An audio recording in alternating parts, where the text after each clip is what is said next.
My name is John. I am a single man in my 40s, and I work for a garbage collection company. I lost my parents at an early age and ended up alone in the world. I've always been introverted and not great at communicating with others, so I really relish my independent and free lifestyle. Garbage collection, often a solo or two-person job, suits me well since I struggle with social interactions. I find it to be the perfect profession for someone like me. The salary isn't anything to brag about, but it's sufficient for a single person like me to live comfortably. That's why I've continued with this job. Garbage collection work usually involves going to collect garbage at the request of companies, and since sorting isn't required, it's not much hassle for those disposing of items, so we get a lot of requests. The types of garbage vary, and sometimes there are still usable beds, mattresses, and home appliances. In fact, we fix those up and sell them as used goods. Sometimes I come across home appliances and mattresses in good condition that aren't sellable, and I personally take them to use at home. Looking at the garbage we collect, I often can't help but think that America is a very wasteful country. My regular job involves collecting garbage, sorting it, and then transporting it to the designated locations. It's a repetitive cycle of these tasks. When we receive requests from restaurants, takeout places, and supermarkets, there's often a lot of food waste and other organic trash to dispose of. That stuff is heavy and has a strong odor, so sometimes I feel like refusing the job. When organic waste is left outdoors, it often attracts crows, rats, and stray cats, who scatter it around, complicating the cleanup process. Sometimes, homeless individuals rummage through it for food, and when we attempt to gather the waste, there have been instances where they nearly became aggressive towards us. To prevent issues, when I go to collect organic waste, I set aside some edible-looking prepackaged meals or leftover food in the trash can. This is for when homeless individuals come around, so I can offer it to them. Then they help with the collection. There's a risk of food poisoning, so I don't recommend it, but the homeless seem to judge if food is edible or not by the smell. Sometimes, when I see them again, they thank me saying it was delicious. Apparently, even among the homeless, there are territories. At each store, certain homeless people wait for the garbage collection, and if you infringe on their turf, fights break out. I learned that the homeless have their own rules. Sometimes they share food, exchange things, and have a give-and-take relationship. And then there was this time when I went to pick up organic waste as usual, per request. As I approached the pickup location, thinking I would see that usual homeless man there, I noticed an unfamiliar figure. They were rummaging through the dumpster, seemingly searching for food. But when I got closer, they stopped and glared at me. Due to their long hair and slim figure, I initially wondered if it could be a woman. As I got closer, it was indeed a woman. The one-piece dress she wore had a skirt that was ragged and torn, and on closer inspection, both her face and hands were covered in grime. I spoke to the woman. There's nothing fit to eat in that dumpster. I offered her my pastries and juice I had packed for my lunch, which were sitting on the truck's passenger seat. Seeing her wariness, I set the food down on the truck's bed and stepped back. She then cautiously took the bun and juice, retreated further away, and began eating.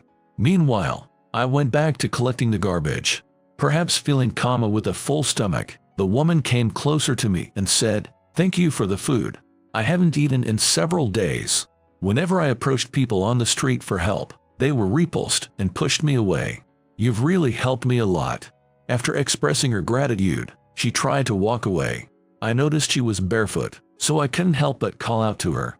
"Oh, do you have somewhere to go?" When I asked, the woman simply shook her head. The woman looked young, and I figured she must have ended up in this situation due to some circumstances. So I said, "If you have nowhere to go and are in trouble, why don't you come to my place? At least you'll have shelter from the rain and wind, and there's food. Walking barefoot, you'll get hurt. I came alone today and my apartment is nearby, so I'll take you there." The woman thought for a while and then quietly nodded. "All right, please wait a bit then. I'm going to load the garbage into the truck. Feel free to sit in the passenger seat and rest if you'd like." Saying that, I opened the passenger side door and the woman got in and sat down. I hurriedly loaded the garbage and reported to the store, then got into the driver's seat of a truck. The woman must not have slept for days, as she was asleep in the passenger seat and didn't wake up even when I started driving the truck. The organic waste I collected was to be taken to an incinerator, and my apartment was on the way, so I decided to stop there first. I felt bad waking the sleeping woman, but I shook her shoulder to wake her and told her to go into the apartment. The woman jumped up and seemed to be looking around. As I started walking towards the apartment, the woman got out of the truck and followed me. I entered the room first, handed her a bath towel and sweatsuit, drew a bath, and prepared for her to take a bath. When the bath was ready, I urged her to take a bath. I gave her the $100 bill I had in my wallet and told her to buy food at the nearby convenience store if she got hungry. I put out slippers at the entrance and went back to work. I took the garbage to the incinerator, then returned to the company and asked to take the next day off before heading back to my apartment. When I returned to the apartment, the woman was nowhere in sight. On entering the bedroom, I saw she was sleeping on my bed, so I quietly began preparing dinner to avoid waking her. The $100 bill I had given her was unused and left on the table. Curious, I went to check the bathroom and it appeared that she had indeed taken a bath. I wondered if she would eat curry as I chopped vegetables. This sound must have reached the bedroom and woken her up. As she came out, "Sorry, did I wake you? Dinner's not ready yet. Is curry okay with you?" I asked, and she replied, "Thank you for helping me. It really saved me. My name is Catherine." Catherine introduced herself. "I'm John. I took tomorrow off from work, so we need to go buy you some clothes. Dinner will be ready soon, but it'll still take a bit, so sit on the sofa and relax." I also introduced myself and resumed making dinner, and she helped me out. I was curious what had happened to her, but I didn't ask and just silently continued cooking. Occasionally glancing at her face, I noticed she had beautiful features. Observing her behavior, she seemed to have the air of a well-raised, refined young lady. After that, the two of us ate the curry and washed the dishes. Catherine started dozing off again, so I urged her to sleep on the bed. "I know it's early, but rest up today and let's go clothes shopping tomorrow. And let's go to a hair salon too. Oh, we need to buy shoes too. We can't really go out with you in that sweatsuit, so I'll go to the nearby clothing store and buy some clothes that might suit you. A hoodie and jeans, okay. I'll sleep on the sofa, so Catherine, please sleep on the bed."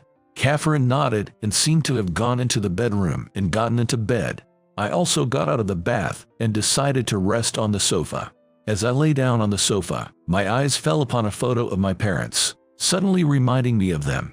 My parents, it seems, met while engaging in volunteer activities.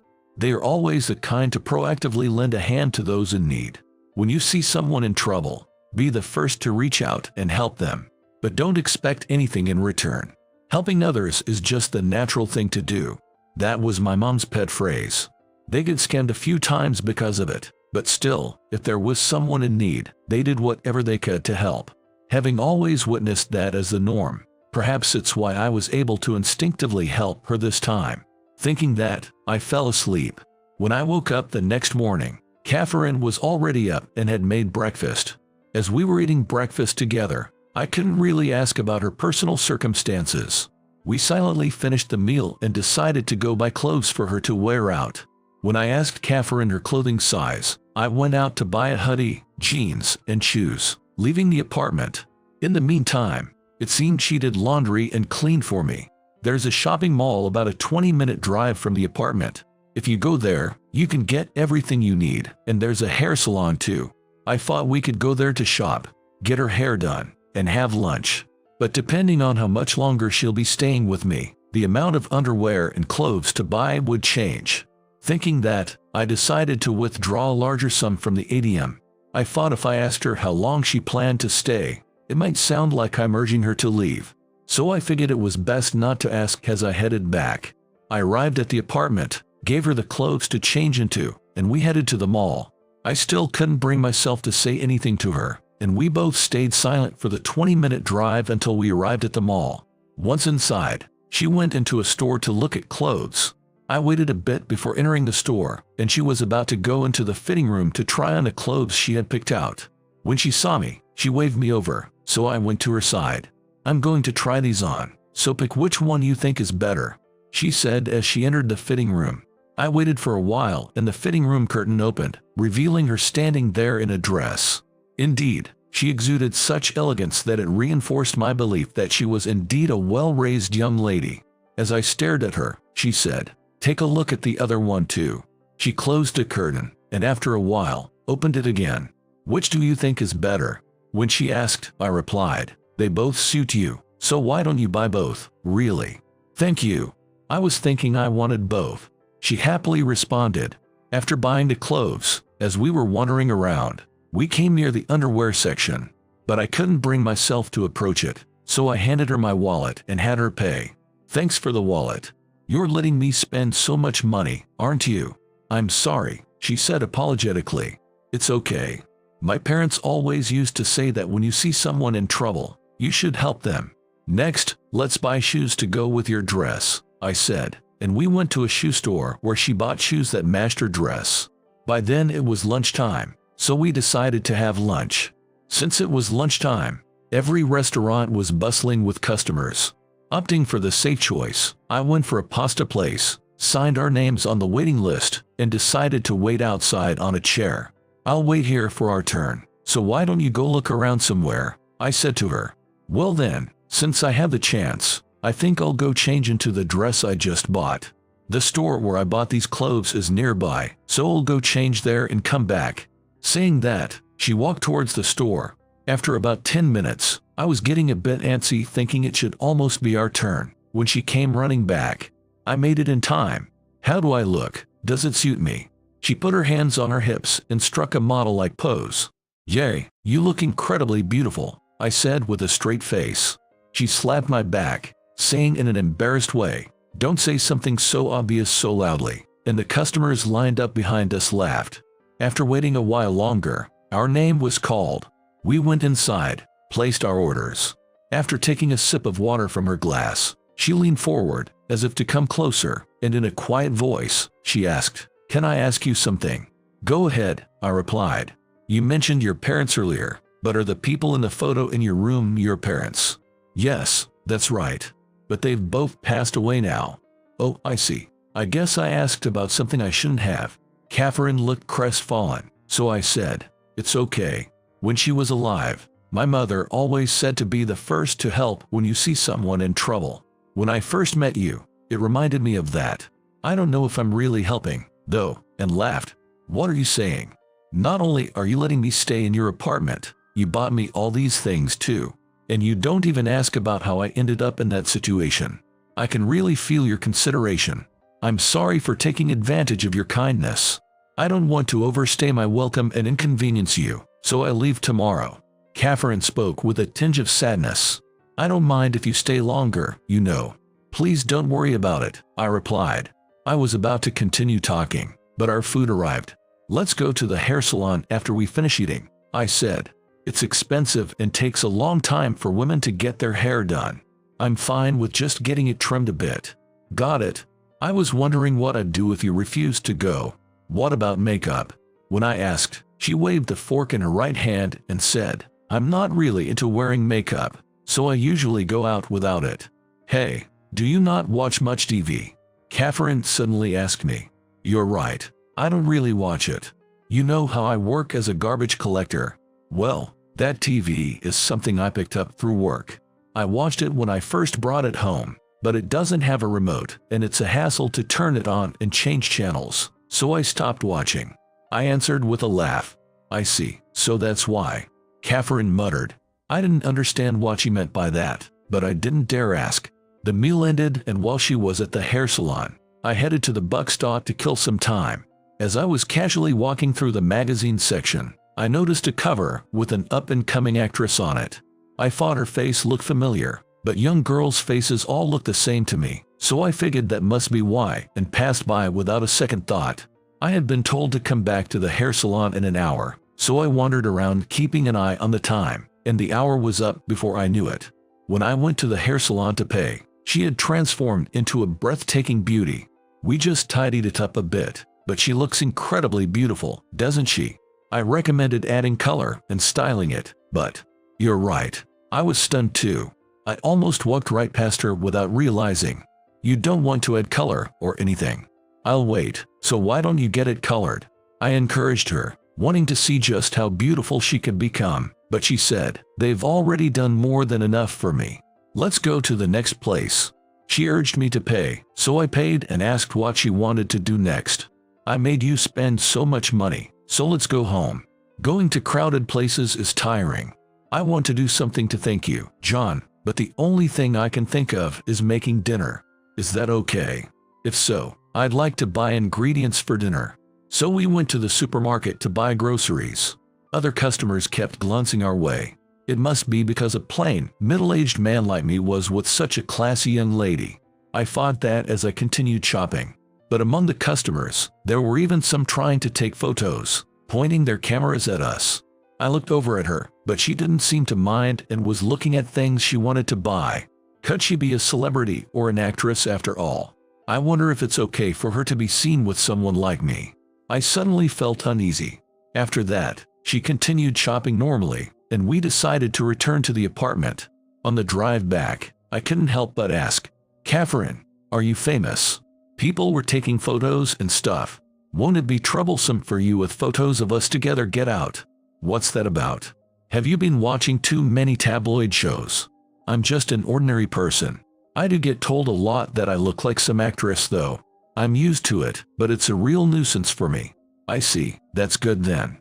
After that, silence continued, and we arrived back at the apartment, still feeling a somewhat heavy atmosphere. I'll make dinner, so John, you relax, Catherine said, making me sit on the sofa as soon as we got back to the room. When we got back to the room, Catherine told me to sit on the sofa. She changed into sweats and started preparing dinner. I was absent-mindedly watching her busily moving about the kitchen, and apparently dozed off at some point. Later, I woke up to a delicious smell. She was sitting across from me, waiting for me to wake up. Oh, sorry. Guess I fell asleep. That smells amazing. What a feast. You made all this. The table was filled with a mouth-watering spread, and I was surprised at how good everything looked. I'm really grateful for your help. I'm thinking of going back tomorrow. Thanks so much. Come on, let's eat before it gets cold. She urged me with a smile. What should I try first? It all looks delicious. Whoa, yum. This is great too. I intended to play it up a bit to show my appreciation for her efforts, but the food she made truly was delicious. If there are leftovers, would it be okay if I take some for lunch tomorrow? It's fine. I made too much anyway. Thanks for eating it. I'm glad to see you enjoying it so much, she said with a smile, and after that, we were able to enjoy a pleasant dinner while chatting. After we finished eating, we put the leftover food in Tupperware containers for tomorrow's lunch and put it in the fridge. We decided to do the dishes together. I washed the dishes and handed them to her, and she wiped them and put them in the cupboard. Unlike during the meal, a somewhat lonely atmosphere hung in the air, and we finished cleaning up without talking. Tomorrow, she'll be leaving, but that's only natural, because otherwise the people around her will worry. It can't be helped. I made some coffee, sat on the sofa, and decided to ask her about her plans for tomorrow. I always leave the apartment at 7:30, but what are you gonna do, Catherine? If you're leaving together with me, I'll drop you off at the station. If you want to take your time leaving, I'll give you a spare key. I'd like you to lock up and put the key in the mailbox. Let's see, what should I do? Maybe it's better to leave together. Got it. Then let's have breakfast together tomorrow too. I don't know how far you're traveling, but I'll give you some train fare too. Saying that, I held out all the money in my wallet. How far are you telling me to go? She asked with a laugh. Well, I didn't know where you were headed, and I thought asking might be impolite. If I only gave you just enough, and it wasn't enough to reach your destination, that would be troublesome. Any leftover amount, feel free to use it for your living expenses. Saying this, I offered it to her once more. She reluctantly accepted it, saying, You really are a kind person. Thank you. I'll gratefully borrow this. You have work starting tomorrow, right? I'll sleep on the sofa tonight, so John, you sleep on the bed. It seemed she was being considerate too. Actually, I often sleep on the sofa. I'm used to it, so it's fine. Thanks for being so thoughtful. Is that so? Then I'll use the bed. I'll get the bath ready. Saying that, she rolled up her sleeves and went to the bathroom to start cleaning. I hastily called out to her. I'll do it, so you sit down. I'm imposing on you, so at least let me do this much. It's unthinkable for someone to let a person stay in their apartment without any doubts." As she said that, Catherine scrubbed the bathtub. Like I mentioned during lunch, my parents always used to say, if you see someone in trouble, help them. They got scammed a few times, but they never spoke ill of anyone and continued to assist others. They also believed in helping without expecting anything in return because it was the right thing to do. The appliances in my home are ones I picked up during garbage collection, so I'm not bothered if they get taken. As long as they are used well by someone else, that's enough for me. But of course, it'd be a problem if someone took my bank book. I said with a laugh. The world hasn't gone to the dogs after all. There really are people like you, huh? Well, I don't have any family. After my parents passed away, I became all alone in the world. Even if they left me some assets, it wouldn't matter. I have some savings, but I don't need more than that. So don't worry about the money I gave you. If it's not enough, I can give you more. It's okay. Thank you so much. After finishing cleaning the bathroom, she started filling the tub, and we both returned to the living room. It'll take a while for the tub to fill. Want some coffee in the meantime? When I offered her coffee, she said, "Sure, I'll have some," and handed me a cup. As we were silently drinking coffee, the tune indicating the bath was ready played. "Looks like the bath is ready, so you go first." I went to the closet to get a new bath towel and handed it to her. "Thanks." Taking the bath towel, she went to the bathroom. Meanwhile, I got ready for work tomorrow. I had gotten used to living alone after my parents passed away, but when I ate the home-cooked meal she made, it reminded me of the warmth of a family, and I started to feel lonely about living by myself. But at this point, who would want to be with someone like me? I can afford to feed a family on my salary, and I probably couldn't have kids. I figured it's best not to have those kinds of dreams and stopped thinking about it. Once she's gone, the same old days as before will start again. After a while, I'll probably forget about what happened yesterday and today. That's fine. As I was lost in thought, she came out of the bath, drying her hair and looking at me. "What's up?" "Thinking about something. I called out to you but you didn't notice at all." She seemed worried about me. "No, it's nothing. Just thinking. Look, work starts tomorrow. I don't want to work." "I know, right? Working is tough. Living is really hard." As she said that, she finished the rest of her coffee. "Well then, I'm gonna take a bath." Saying that, I stood up.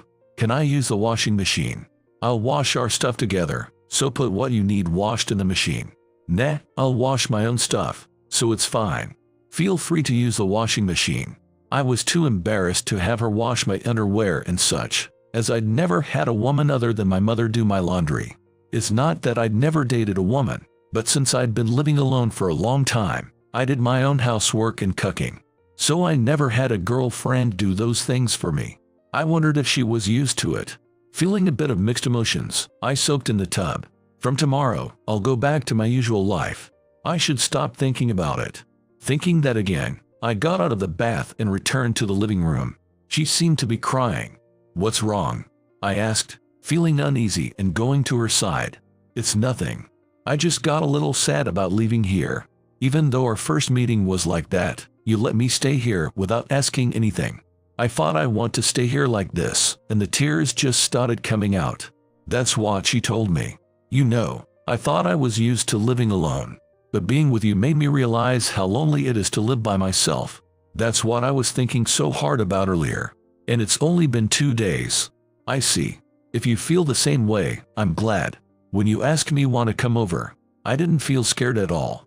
You probably weren't in any state to feel that way. Your eyes were sunken and it was scary. When we first met, I thought you might attack me. Don't say such horrible things." Well, I guess I was at my limit though.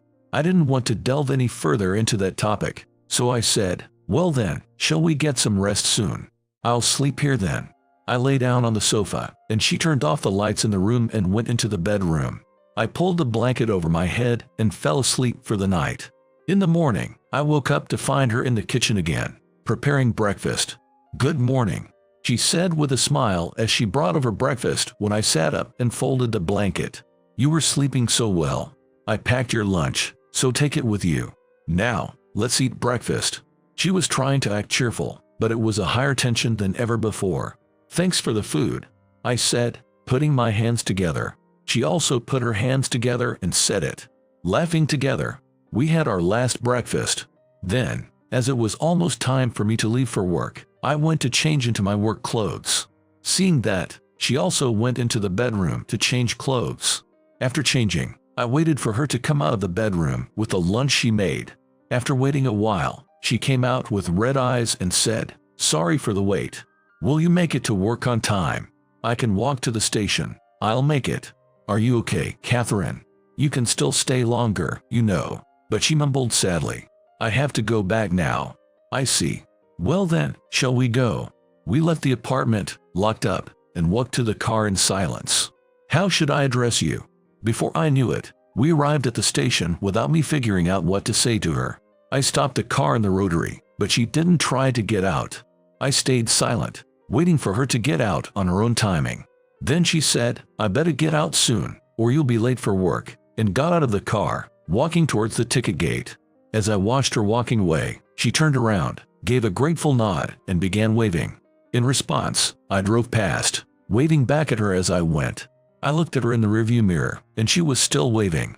And then when I got to work, I couldn't focus on my tasks that day. I kept spacing out and getting scolded. When lunchtime arrived, I opened the lunch bag she had prepared for me. Inside the bag, there was a note that simply said, "Thank you." I didn't want my coworkers to see, so I quickly put that part in my mouth and devoured my food. I regretted not savoring it a bit more. In the end, I was so out of it that day, I can't even remember what I did. And then it was quitting time. Going back to an empty apartment was really lonely. When I got home and sat on the sofa, I could only sigh. I had no motivation to make dinner, but hunger got the best of me. When I opened the fridge to make something, I found that side dishes for dinner had already been prepared. She must have made them along with breakfast and put them in the fridge. Her casual kindness really hit me. While heating up the dinner in the microwave, I felt lonely and decided to watch some TV. When I turned it on, a news program was showing a breaking news conference headline.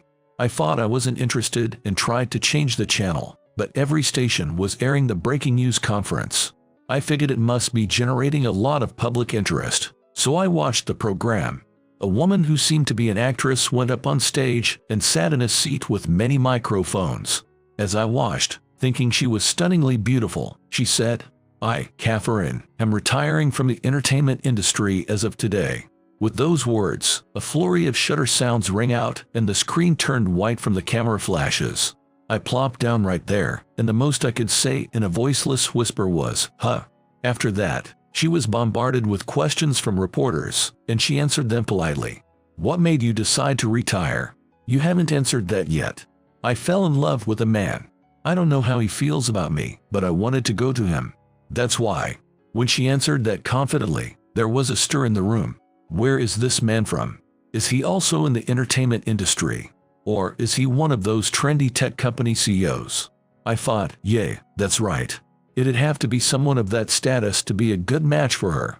As I waited for her response, "He works as a garbage collector, apparently. I can't disclose any more details as he is a private citizen." "That's what she said." I panicked and hurriedly turned off the TV. I don't know how the press conference ended after that, but I was so excited I couldn't sleep until morning, forgetting about the food I was heating up in the microwave and not even eating dinner. The next day, the news was dominated by talk of her retirement from the entertainment industry. The garbage I collected included many newspapers featuring a story on the front page. The world was abuzz with the news for the next 2 days, but eventually it died down and I regained my composure. And then, 5 days after she left, as I was relaxing in my apartment, I heard a knocking at the door. Wondering who it could be, I opened the door to find Catherine standing there. "Good evening. Long time no see." She said this with a respectful nod of her head. "Long time no see. What brings you here all of a sudden?" I stepped outside to check for any media, then invited her into the apartment. I had her sit on the sofa, made some coffee, handed it to her, and sat across from her. "Please let me repay you for what you did for me that day. I want to support you for the rest of my life from now on," she said abruptly. "You already made me lots of delicious food, and that was more than enough. Didn't you not have to quit the entertainment industry?" Hearing my words, she looked startled and said, "So you knew," as she hung her head. "The night you went home, I got lonely and turned on the TV. And then you were on there saying you were retiring, that you had someone you loved who worked as a garbage collector.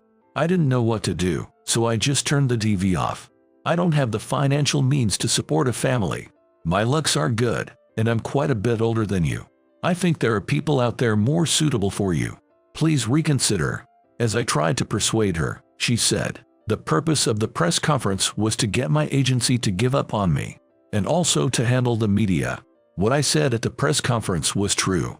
I don't care if we're poor, as long as I can cook meals by your side.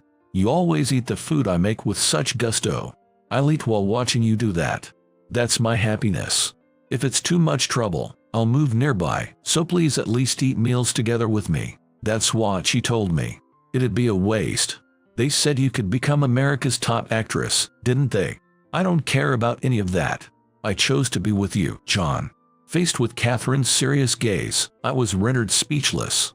A quiet moment passed. "This place is too small for two people, so shall we go look for a new place this weekend?" At those words from me, she nodded, tears streaming down her face.